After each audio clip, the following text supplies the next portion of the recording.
Welcome, fellow psychology enthusiasts. So we've had one other recorded lesson aside from your APA workshop. Grab something to write with and on and have your textbook handy. While we won't review this lesson in class, you're welcome to ask questions for clarification the next time we meet. You also need your Chapter 10 handout you received in class yesterday. We're going to fill in some of the answers. This lesson will focus primarily on learning objectives number 2 and 3, parents, peers, and sex. What a combination, right? Let's go with parental and peer influences first. We already looked at the humorous memes in class. However, parenting a teenager is quite the challenge and could be called a balancing act. We're going to be on page 361. Bickering. What is it?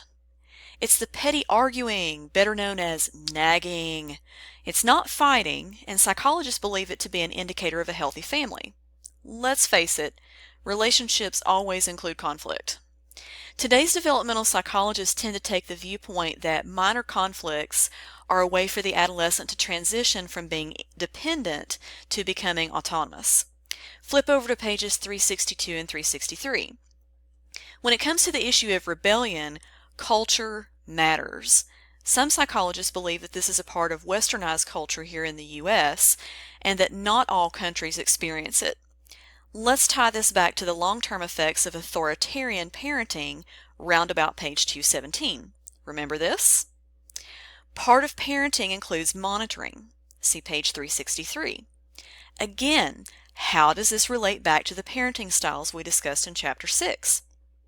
Of course, every parent wants to know what his or her teenager is up to, but being overprotective correlates with teenage problems such as depression and possibly rebellion. For this reason, psychologists recommend using scaffolding, a term you learned about in the childhood chapters. You adjust your level of support according to what your teen needs, allowing freedom when it is warranted and tightening the reins when necessary. Remember, I said that parenting a teenager is like a balancing act? You want to foster an independent young adult, but he or she still needs guidance. Let's flip back to page 363. Take a look at the 4 elements of family closeness: communication, support, connectedness, and control. As much as society would like to paint the picture of all teens as rebellious rule breakers, teenagers still care about what their parents think. They usually just don't want to admit this.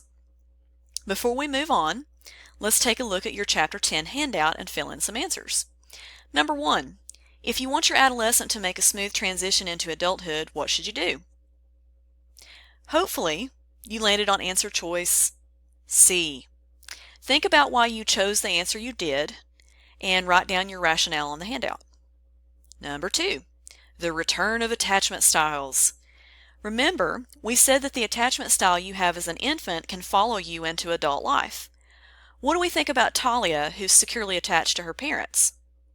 The answer is D.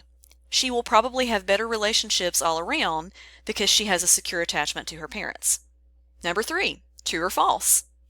This may surprise you. It is false. Adolescents still care about what their parents think, but they don't show it and don't want to admit it. Let's fill in some blanks on number 4. Parent-adolescent conflict peaks during blank and is particularly notable with blank and their blank. Flip over to page 361 to find the answers. The answer for the third blank is also on page 361. Let's see if you can find this one on your own. Number 5, we already answered. See page 363 to fill in the 4 elements. Number 6, if you recall what we just talked about, the answer is true. Questions 7 and 8 require you to connect this chapter with concepts we've already discussed in previous chapters. Number 7, we just mentioned this one as well, scaffolding. And number 8, you can go back to chapter 6, specifically pages 217 and 218 to fill in the information here. Let's move on to peer influences. What's the difference between a clique and a crowd? Turn to page 365. Cliques are smaller, often based on friendship, and are exclusive. These folks know each other. Think about the movie Mean Girls. A crowd is larger and more impersonal. It's usually based on reputation, and people lumped together in the same crowd may not even know each other personally. Here's the thing. Teens are struggling and torn between the need to stand out and the need to belong. They feel tremendous pressure to maintain their image in a particular group, in part because there's just some security in belonging to a group, even if that group gets picked on by another group. You now have enough information to answer number 9 on your handout. Let's move on to number 10. The first blank is what? You guessed it, peer pressure. See page 364. What most people don't realize is that peer pressure is not always bad. It is constructive as often as it is destructive. However, sometimes teenagers do influence each other negatively, and this is where deviancy training comes in. See page 366. This is where one teen shows another how to break the rules. Let's fill in the blanks together for your last question, number 11. Turn to page 366 for the answers. 2 helpful concepts in understanding the influence of peers are selection, meaning that peers choose one another, and facilitation, referring to the fact that peers encourage one another to do things that none of them would do alone. Alright, so if that was too quick for you, answers will be posted on D2L. Let's move on to adolescent sexuality. Before we get started, let's check out a recent news story. Essentially, there has been a recent explosion in the rates of syphilis. STIs are at an all-time high right now, but health professionals are surprised about the increase in the rates of syphilis. In the cases involving syphilis, since it had all but disappeared in 2000. This is definitely food for thought. Let's take a look at some statistics your textbook provides on page 367. Overall, teen births have decreased, but the U.S. has leveled off at too high of a rate. We also know that more teens use protection today than in times past, but there are still some problems. For one, early sex can foreshadow psychosocial problems later in life. Now, even though more teens today use contraceptives, they don't use them consistently. And as you might have guessed, they believe that if they do use contraceptives, they'll be protected from all forms of STIs. Not true. Notice I've been saying STI instead of STD. Let's examine why the name changed. Turn to page 373. The word disease implies that it is long-lasting, and sometimes diseases are caused by factors outside our control. Infections, on the other hand, are spread from one person to the next, and they can be cured if treated promptly. The problem is that teens are reluctant to get help for an STI, and they often don't tell their partners they have one. Sometimes they wait until irreversible damage has been done to seek help. Another problem today is that some teens believe oral sex is completely safe because it doesn't lead to pregnancy. They forget that any sexual contact allows for the development of an STI. Even though the rate of teen pregnancy is down, the rate here in the U.S. is still higher than that of any other developed nation. Check page 371 for the risks of teen pregnancy and birth, both for mom and her baby. All of this begs the question of whether or not teenagers are emotionally prepared for sex. Think about what they see portrayed in the media. Is that realistic? Nope. Flip over to pages 374 and 375. Teenagers are getting their information about sex from parents, peers, and sometimes at school. Who do you think they listen to the most? Home is where sex education should begin. Sometimes parents are afraid they won't have all the right answers or know the latest statistics. That doesn't matter. What does matter is that a parent has a warm relationship with the teenager and is willing to have an open line of communication, an ongoing dialogue, not just one conversation. Peers are often not a good source of information about sex because they focus on what feels good rather than consequences or the importance of protection. And some schools don't even have a sex education program. Again, this has to be more than just one class or school assembly. An ongoing open dialogue is the best way to educate. Notice on page 375 what European nations do. They start educating very early, and it's common practice to talk openly about sex, sexual behaviors, preferences, and protective measures. Their rates of teen pregnancy are less than half of what we experience here in the U.S.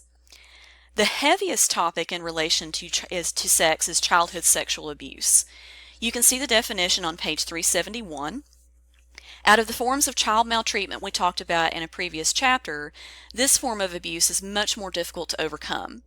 Please read the A View from Science box on pages 372 and 373. Note all the negative consequences. They are lifelong. What is especially striking and concerning is how it changes a person's physiological nature. Some victims experience a breakdown of the HPA axis. Remember, this is the axis that maintains homeostasis within the body. It forms the core of your stress response. Read on to see how this axis is affected. This topic is tied to your upcoming bonus opportunity with New Hope's visit to our campus. See D2L announcements for details. Be sure to check out the APA Girls Talk video in D2L content because it touches on what we've been discussing here. Sex is not the only problem during the teen years. As we talked about in class yesterday, clinical depression is a real problem. We were a little rushed to discuss depression in detail during class time. Turn over to page 377. There you will see the definition of rumination and how it relates to depression. We already mentioned in class that self-esteem decreases during the teen years, so it's no surprise that depression can develop at this time.